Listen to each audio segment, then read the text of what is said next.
Hello दोस्तों, कैसे हो? आपका स्वागत है त्रिपान स्टडी सेंटर में। यहाँ जो हम करने जा रहे हैं काफ़ी महत्वपूर्ण उपन्यास है झांसी की रानी लक्ष्मीबाई। ये कक्षा बीए वाले स्टूडेंट के लिए जो फर्स्ट ईयर में सेकेंड सेमेस्टर में है उनके लिए काफ़ी महत्वपूर्ण है और इन्हीं के लिए जो है ये वीडियो काफ़ी महत्व रखेगा। हम इसमें जो है रानी लक्ष्मीबाई के विषय में विस्तार पूर्वक चर्चा करेंगे और हर एक पहलू पर विचार करेंगे जो काफ़ी महत्वपूर्ण रहेगा। रानी लक्ष्मीबाई के बारे में हर एक बात का जो है यहाँ पर एनालाइज होगा और आपको समझाया जाएगा, तो ये काफ़ी महत्वपूर्ण रहेगा। चलिए देखते हैं झांसी की रानी लक्ष्मीबाई की क्या गाथा है और इसमें जो है वृंदावन लाल वर्मा जी क्या कहना चाहते हैं। कहते हमारे देश में वीरांगनों की कमी नहीं है। कहते हैं एक मौका मिले तो एक औरत भी वो सभी कुछ कर सकती है जो इतिहास में कभी ना हुआ हो। यहाँ पर जो हम झांसी की रानी लक्ष्मीबाई के बारे में बात कर रहे हैं ये काफ़ी महत्वपूर्ण है। कहते हैं महाराष्ट्र के अंतिम पेशावर बाजीराव द्वितीय थे। महाराष्ट्र के अंतिम पेशावर बाजीराव द्वितीय थे और अंग्रेज़ों ने सन 1818 ईस्वी में पेशवाई को समाप्त कर दी गई थी। पेशवाई की जो है समाप्ति कर दी गई थी और बाजीराव के 8 लाख वार्षिक पेंशन देकर शांत कर दिया गया था। यानी महाराष्ट्र के अंतिम शासक तो जो थे पेशवार बाजीराव थे, लेकिन अंग्रेज़ों ने उनको 8 लाख वार्षिक पेंशन दे के उनको सारे राजगद्दी जो है छीन ली थी। और देखा जाए तो बिठूर जो कि कानपुर में उन्हें जागीर भी दे दी गई। बिठूर कानपुर में जो है पेशावर बाजीराव को जागीर दे दी गई। बाजीराव पेशावर के भाई चिमाजी अप्पा थे। बाजीराव पेशावर के भाई कौन थे? चिमाजी अप्पा थे और वो पूना से आकर काशी में बस गए थे। मोरोपंत तांबे इसके कुपात्र थे। मोरोपंत तांबे जो थे इनके कुपात्र थे, इनके सहयोगी थे, इनके साथी थे। वो भी पूना से आकर काशी में इनके साथ रहने लगे। यानी देखा जाए तो बाजीराव पेशावर के भाई के साथ मोरपंत भी रहने लग गए। मोरपंत तांबे की पत्नी का नाम भागीरथी बाई थी। अब देखा जाए तो यहीं से जो है झांसी की रानी के जो है कहानी का सूत्रपात होता है। कहते हैं भागीरथी बाई वो एक सुशील और चतुर और रूपवती महिला थी। भागीरथी बाई ने एक पुत्री को जन्म दिया जिसका नाम मनुबाई रखा गया था। मनु अभी 4 वर्ष की ही थी कि भागीरथी बाई की मृत्यु हो गई और कुछ वर्ष बाद चिमाजी अप्पा का भी षड्यंत्र हो गया, यानी उनकी भी मृत्यु हो गई। अब चिमाजी अप्पा वो थे जो कि बाजीराव पेशावर के भाई थे और जिनके साथ मोरपंत जो उनके साथ आए थे यहाँ पर काशी में बसने के लिए। अब पत्नी की मृत्यु और अपने मित्र की मृत्यु, देखा जाए तो ये ऐसी घटना थी जहाँ पर मोरपंत को शांत कर दिया। मोरपंत अपनों को बेसहारा समझने लग गए तो बाजीराव ने उन्हें काशी से बिठूर बुला लिया और पेशावर मोरोपंत को बहुत वो चाहने लगे और मन्नू के पालन पोषण का भी मोरोपंत पर आप खड़ा हुआ और उन्होंने मन्नू के लड़कों के समान ही स्नेहपूर्वक पालन पोषण किया। मन्नू की चंचलता और सुंदरता से प्रभावित होकर बाजीराव उसे छबीली कह के पुकारा करते थे। देखा जाए तो ये लक्ष्मीबाई की शुरुआती जीवन थी। अब परिचय की बात करें तो रानी लक्ष्मीबाई भारतीय प्रथम स्वतंत्रता संग्राम की प्रमुख सेनानी के रूप में स्मरण की जाती है। उसने स्वराज भवन की नींव का जो है पत्थर बनकर अपने जीवन को सार्थक कर दिया और वो उपन्यास की नायिका और कथा वस्तु का केंद्र बिंदु रही। सभी घटनाएं उसी के चरित्र के उजागर करती है और उपन्यास के पात्र भी उसके चरित्र विकास में सहायक है। रानी का चरित्रांकन निम्नलिखित इसको के अंतर्गत किया जा सकता है। सब प्रथम अगर हम देखें तो नटखट मनु, देखा जाए तो मनु मोरपन तांबे की एकमात्र संतान थी और उसकी माँ का नाम भगीरथी था, जैसे हमने अभी विचार किया। और वह अभी 4 वर्ष की ही थी कि उसकी माँ की मृत्यु हो गया। और उसका बचपन नाना और राव साहब के साथ भी था, क्योंकि ये दोनों लड़के थे। तो झांसी की रानी पर भी यानी मन्नू पर भी लड़कों का प्रभाव देखने को मिला। मनु ने इसके साथ ही मलखंभ, कुश्ती, तलवारबार, बंदूक चलाना और अश्वारोहण सीख लिया। कहते हैं ये सब उस समय औरतों को नहीं दी जा रही थी, लेकिन कहते हैं जिसके पास क्षमता होती है, काबिलियत होता है, वो स्वयं ही उजागर हो जाता है। और नटखट मनु में सब देखने को मिला और वो अपने बचपन के नाना और राव साहब के साथ बीता हुआ समय उनके जीवन के लिए महत्वपूर्ण बन गया। वह चंचल, हठीली और तीव्र बुद्धि की बालिका थी और ऐसी बालिका शायद इतिहास में कभी देखने को मिला। उसके पश्चात आता है साहसी बालिका। मनु बचपन में ही साहस की पुतली थी। नाना गोंडू को घायल हो जाने पर वह धैर्य और साहस का परिचय देती है। उसका कथन ये होता है कि मैं कभी डरपोक नहीं हो सकती, कभी नहीं। जब बाजीराव, पेशावर बाजीराव नाना की चोट पर चिंता प्रकट करते हैं तो वह कहती है, क्या युद्ध रेशम की डोरियों और कपास की पेनियों से हुआ करते हैं? देखा जाए तो मनु की ये बात बहुत ही वीरतापूर्वक थी कि क्या युद्ध रेशम की डोरियों और कपास की पेनियों से हुआ करते थे? तो भय तो उसमें कहीं नहीं थी। मनु में भय नाम की चीज़ नहीं थी। वो कहती है कि मैं कभी डरपोक नहीं बनूंगी। अंततः तक उसके यह भावना दिखाई देती है। झांसी जाकर स्त्रियों को सैनिक प्रशिक्षण भी देना और डाकू सागर सिंह से भी जूझ पड़ना, ये उसकी साहस की सबसे बड़ी परिचालक है। अंग्रेज सेना को चिरते हुए निकल जाना उसकी वीरता का ही एक लक्षण नज़र आता है। उसके पश्चात देखें तो स्वतंत्रता की एक साधिका भी मनु थी। लक्ष्मीबाई स्वतंत्रता की अमर साधिका थी। अंग्रेज़ों ने महाराजा की मृत्यु पर जब दामोदर राव को उत्तराधिकारी नहीं माना और झांसी पर अंग्रेज अधिकारी घोषणा की तो रानी ने कहा, मैं अपनी झांसी नहीं दूंगी। देखा जाए तो रानी लक्ष्मीबाई ने भी अपने संतान को जन्म दिया था, लेकिन षड्यंत्रों के आड़ में 3 महीने में उसके पुत्र का देहांत हो गया, जिसके कारण उसने दामोदर राव को गोद ले लिया। लेकिन अंग्रेज़ों ने उस समय ये कानून बना दिया था कि गोद लिया हुआ बच्चा किसी भी राज्य का उत्तराधिकारी नहीं हो सकता। इसी कारणवश मनु को यहाँ कहना पड़ा कि मैं अपनी झांसी किसी कीमत पे नहीं दूंगी। इसके पश्चात वह स्वाधीनता के लिए नाना साहब, तात्या टोपे जनता को जगाने और देश रियासतों को संपर्क बढ़ाने के लिए कहती है। देखा जाए तो नाना साहब उनके भाई समान थे और तात्या गुरु उनके गुरु थे। तो उन्होंने सारे दारोमदार जो था नाना साहब को और तात्या गुरु को सौंप दिया और उन्होंने साफ शब्दों में कहा कि हमें जनता को जगाना है और देशी रियासतों के संपर्क बढ़ाने के लिए वो अग्रसर होती है। स्वाधीनता के लिए ही उनके सभी प्रयत्न थे और युद्ध तो साधन मात्र थे। कहते हैं अंग्रेज़ों को बताना था कि हम स्वाधीनता लेके रहेंगे। बाबा गंगाधर दास को वह पूछती भी है कि बाबा इस देश की स्वराज कैसे मिलेगी, क्योंकि वह स्वतंत्रता की साधिका थी। स्वतंत्रता की इच्छा उनके हृदय के कण कण में व्याप्त थी। कहते हैं हर एक व्यक्ति स्वतंत्र रहना चाहता है, पराधीनता किसी को भी अच्छी नहीं लगती है। कहते हैं जब पक्षी भी पराधीन रह के जो है अपने जीवन को नर्क समझती है तो इंसान है। कहते हैं किसी भी जीव को पराधीनता पसंद नहीं आता है, हर कोई स्वतंत्र रहना चाहता है। देखा जाए तो झांसी की रानी एक कुशल प्रशासिका भी थी। चलिए देखते हैं।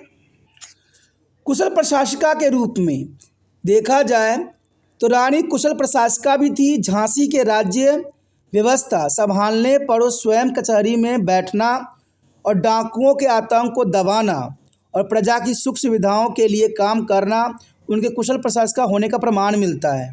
कहते हैं जब गंगाधर राव की मृत्यु हो गई तो उन्होंने सारे जो है भागदौड़ अपने हाथों में ले लिया और सबको न्याय देना, सबके लिए अच्छे कानून बनाना उनके प्रशासन का होने के प्रमाण मिलते हैं। और वह जानती है कि किसकी क्या योग्यता है और उसे क्या काम दिया जाना चाहिए। कहते हैं प्रशासिका होना सबसे भी गौरव की बात है और सबसे महत्वपूर्ण बात है कि हर एक व्यक्ति की योग्यता का परख रखना, जो कि लक्ष्मीबाई में थी।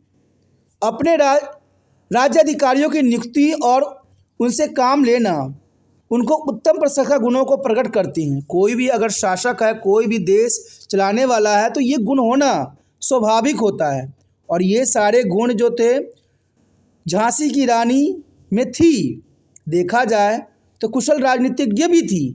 चलिए देखते हैं। तो रानी कुशल राजनीतिक और कूटनीतियों के जानने वाली भी थी, यानी कूटनीति का भी अनुसरण करती थी।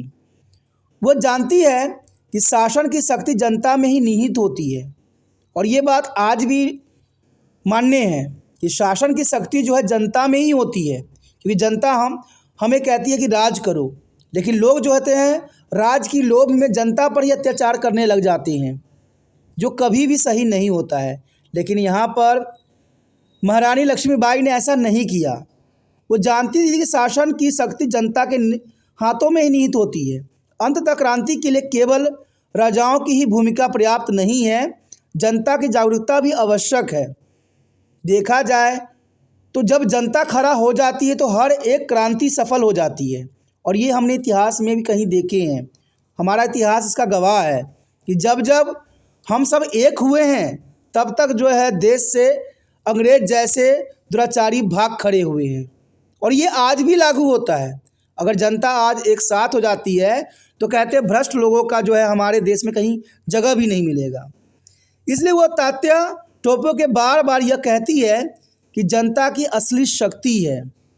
शिवाजी ने जनता की शक्ति से ही दिल्ली के शासक को लोहा लिया था, क्योंकि जनता ही एक बहुत बड़ा ताकत होती है। रानी यह भी जानती है कि कोई भी क्रांति छोटे छोटे स्तर पर या एक देशी स्तर पर सफल नहीं हो सकता है। और ये बात काफ़ी महत्वपूर्ण है कि कोई क्रांति अगर करना है तो एक साथ करना पड़ेगा, एक बहुत ही बड़े प्रभाव से। और ये बात रानी जानती थी कि छोटे छोटे स्तर पर क्रांति करना ये असफलता का निशानी है। अंततः इसके लिए एक दिन तथा एक समय निहित होना चाहिए। और ये बात महत्वपूर्ण है। देखा जाए तो 1857 क्रांति इसलिए विफल हुआ क्योंकि वो एक समय पर नहीं शुरू हुआ और छोटे छोटे स्तर पर होने के कारण जो है ये असफल रहा। अगर एक साथ होता तो शायद भारत जो है 1857 की क्रांति में ही आज़ाद हो जाता। तो ये काफ़ी महत्वपूर्ण है। चलिए देखते हैं कि झांसी की रानी की रणनीतियों में कुशल।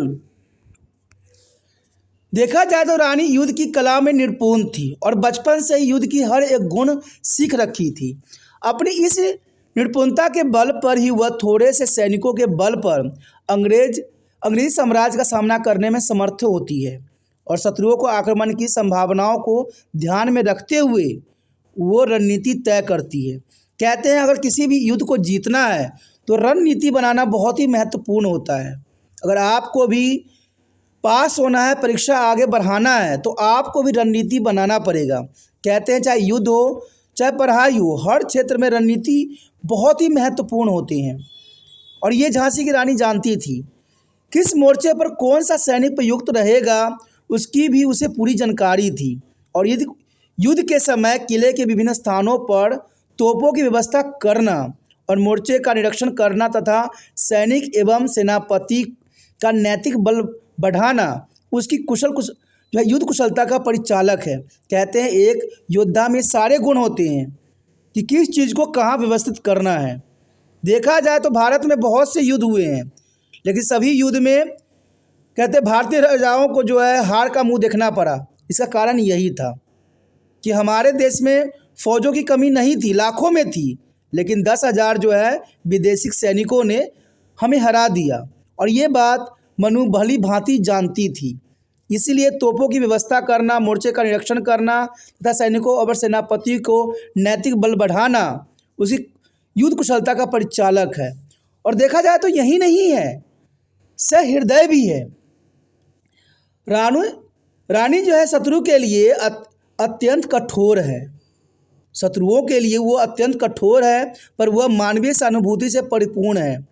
उसके हृदय में दुखियों के प्रति सहानुभूति है और वह शत्रुओं से लड़ते हुए भी अपने मानवीय पक्ष को दुर्बल नहीं बनने देती है।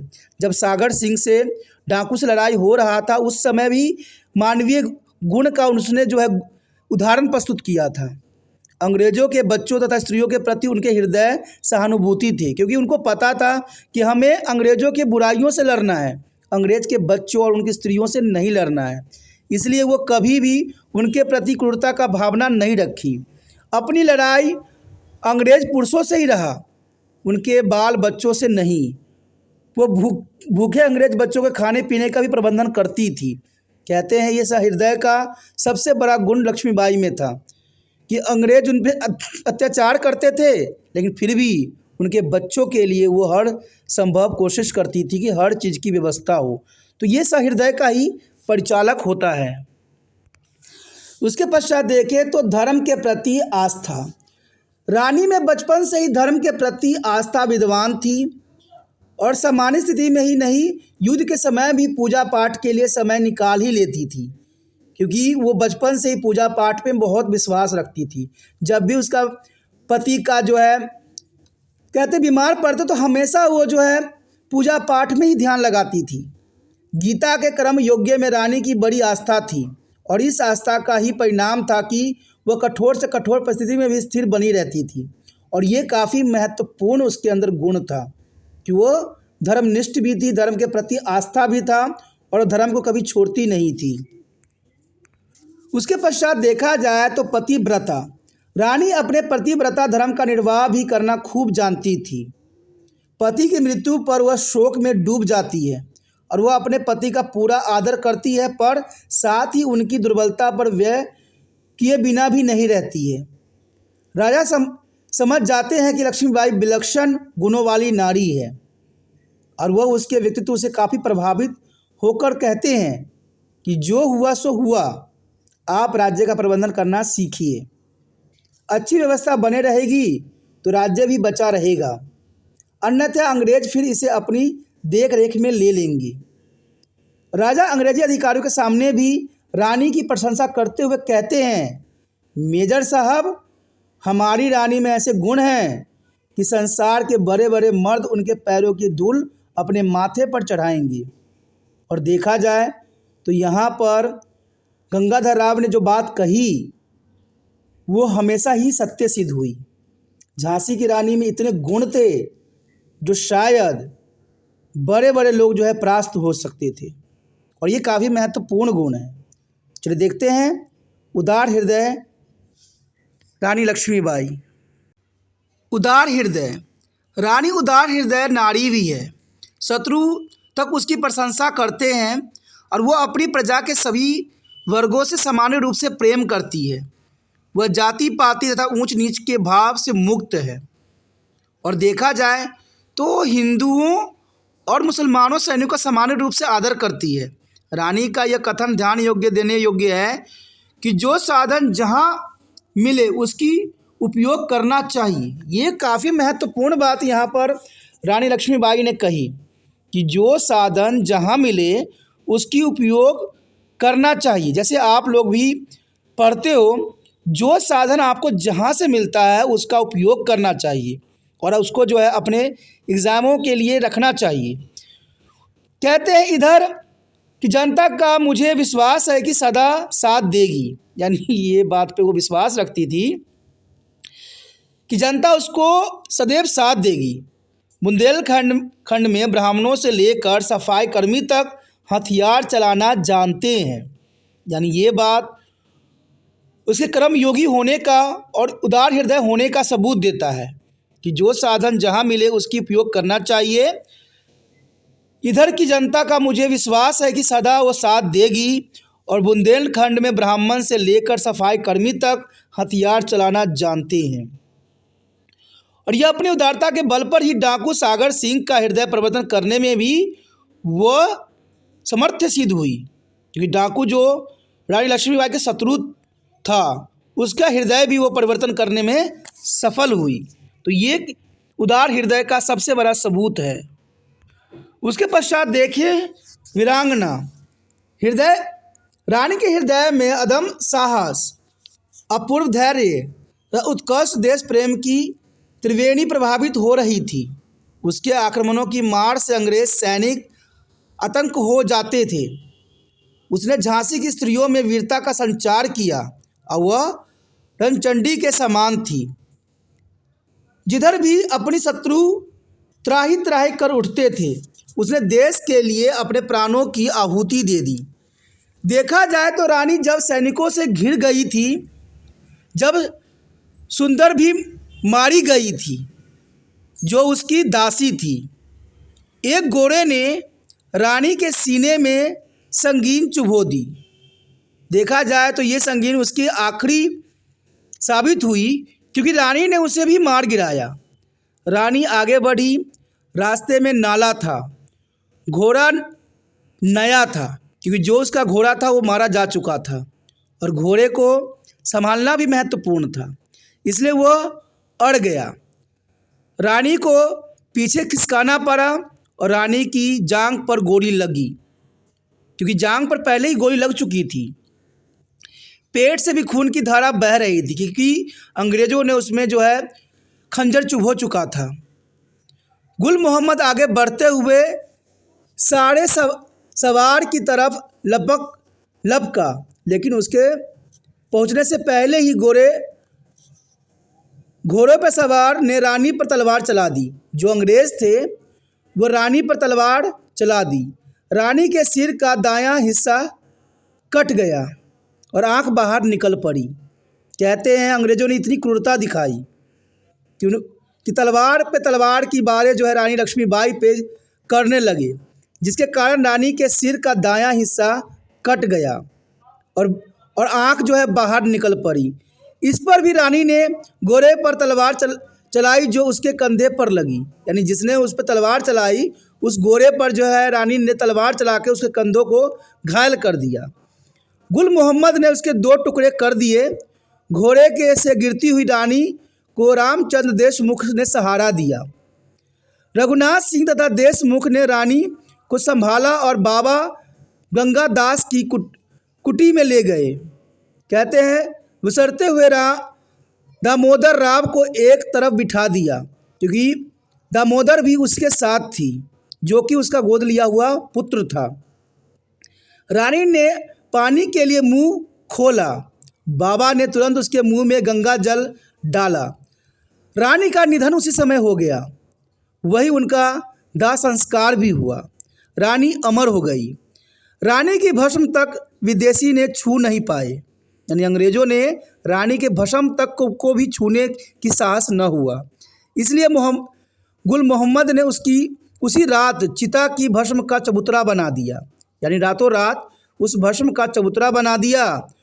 रामचंद्र देशमुख दामोदर राव को पीठ पर बांध कर निकल गए वहाँ से। रघुनाथ सिंह चिता की रक्षा करते हुए शत्रु द्वारा मारे गए। सवेरे जब अंग्रेज रानी अथवा उसके शव को खोज में आए तो वो चिता स्थान पर पहुँचे तो गुल मोहम्मद ने पूछा, किसका मज़ार है यह?